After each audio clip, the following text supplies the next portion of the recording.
Hello everyone, welcome to my channel. We are going to solve 27 divided 3 parenthesis 6 plus 3 divide 6 plus 3.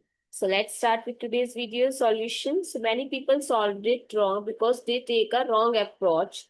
They directly divide 827 with 3 and then add and then division. But this is the wrong approach. You get wrong answer there. You have to solve it step by step.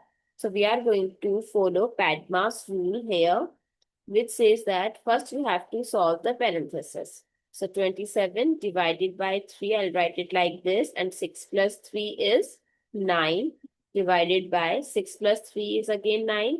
Now 27 divided 3, and there is a multiplication sign in it between them, 9.